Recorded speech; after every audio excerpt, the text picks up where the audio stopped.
The most dangerous prayer you can pray is not, "God, break me." It is not, "God, take everything." The most dangerous prayer you can pray, the one that will unravel your comfort, your timeline, your plans, and every illusion you have about your own spiritual maturity, is 3 words. Lord, give me patience. Because God takes that prayer seriously. More seriously than you meant it. And His answer will not look like peace descending from heaven. It will look like everything that tests you arriving at once. Romans 5 verse 3 says tribulation produces patience. Not prayer. Tribulation. You didn't ask for tribulation. You asked for patience. But you cannot have one without the other. And God, who loves you too much to leave you shallow, will give you exactly what you asked for, the long way around. Before we go further, you need to understand what patience actually is. Because the word has been so softened by modern Christianity that most believers no longer know what they are asking for. In the original Greek of Romans 5 verse 3, the word translated patience is hupomone. Hupa means under. Mon means to remain. Hupomone means to remain under. To stay beneath the weight. To not collapse, not run, not escape, but to bear the full pressure of what is pressing down on you and remain standing anyway. That is what you asked God for. Not a feeling. A capacity. And there is only one way to build a capacity. You have to use it under load. Which means every time you pray for patience, you are asking God to send you something heavy. And God, who is a faithful Father and not a vending machine, will answer exactly what you asked. The first thing God sends when you ask for patience. The unanswerable situation. Abraham was 75 years old when God made him a promise. Genesis 12 verse 2. I will make you into a great nation. A nation. Not a child. A nation. And Abraham believed. He packed everything he owned, left everything he knew, and followed a voice to a land he had never seen. And then nothing happened. A year passed. Then 5 years. Then 10. Sarah was still barren. The promise was still silent. And Abraham was getting older every single morning. 10 years is not a waiting room. 10 years is a life. 10 years is watching every expectation slowly rearrange itself around a silence that shows no sign of ending. And here is what Abraham did in year 10 that most believers never talk about. Genesis 16 verse 2. Sarai said to Abram, "The Lord has kept me from having children. Go, sleep with my servant." And Abram agreed. He took the situation into his own hands. He found a human solution to a divine delay. And the result, Ishmael, was not the promise. It was the consequence of a man who ran out of patience before God ran out of purpose. 14 more years passed after Ishmael before Isaac came. 25 years total between the promise and the fulfillment. And by the time Isaac arrived, Abraham was 100 years old and Sarah was 90. No human explanation was possible. No one could say Abraham built that. God waited until the miracle was undeniable. The unanswerable situation is not the absence of God's answer. It is the construction of the conditions under which God's answer will be unmistakable. The second thing God sends when you ask for patience. The person you cannot change. James 1 verses 3 to 4. You know that the testing of your faith produces perseverance. Let perseverance finish its work so that you may be mature and complete, not lacking anything. Read that carefully. Let perseverance finish its work. There is something it is building toward. And it cannot be rushed, bypassed, or prayed away before it is finished. Because the moment you remove the pressure, the building stops. Now stop. The person God sends to build your patience is almost never a stranger. It is the spouse who communicates differently than you need. The parent whose approval you have been waiting for your entire life. The child who will not follow the path you prepared for them. The friend who keeps repeating the same patterns no matter how many conversations you have had. You have prayed for them. You have prayed about them. You have prayed around them. And they are still exactly where they were 6 months ago.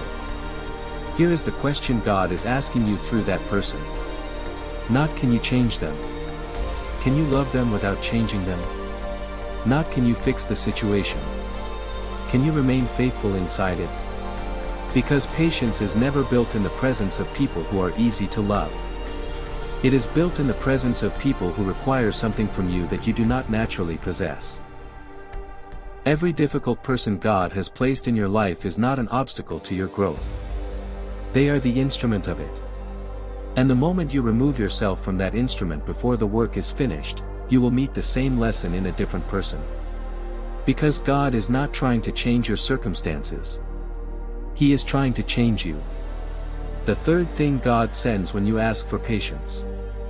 The dream that goes silent. Joseph was 17 years old when God gave him the dream. His brothers bowing before him. The dreams were clear. They were specific. They were from God. And then Joseph was in a pit. Then in a slave caravan.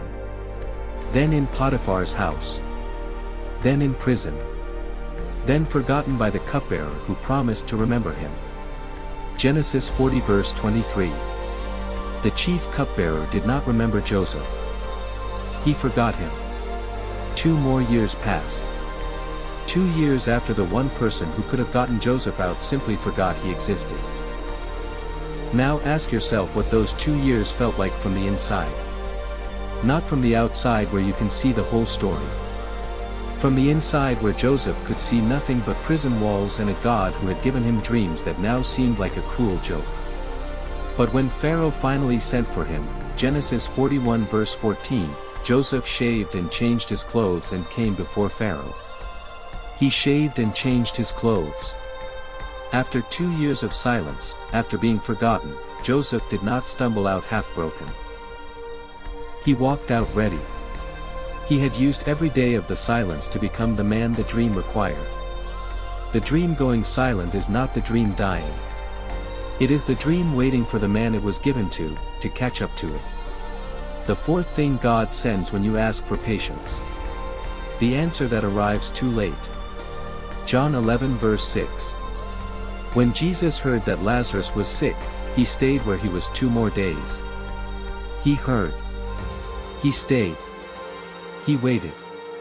The man he loved was dying and Jesus did not move. By the time he arrived, Lazarus had been dead 4 days. Martha met him and said what every believer who has ever waited too long has said. John 11 verse 21. Lord, if you had been here, my brother would not have died. If you had been here. If you had moved sooner. If the timing had been different. Jesus did not rebuke her for saying it. He wept. John 11 verse 35. Because the pain of the delay was real. And then he walked to the tomb and called Lazarus out. A resurrection is not possible without a death. And a resurrection on the 4th day, when decomposition has begun, when hope has been buried, when the mourners have accepted the ending, that resurrection cannot be explained by anyone except God. Your answer arriving late is not God failing to love you. It is God positioning the answer so that when it comes, no one will be able to explain it except Him. Now hear this. Romans 5 verses 3 to 4. Suffering produces perseverance. Perseverance produces character. Character produces hope. You cannot get to hope by skipping the suffering. You cannot get to character by avoiding the perseverance. The sequence is fixed. The order is non-negotiable. And every prayer for patience is a prayer to enter that sequence at the beginning.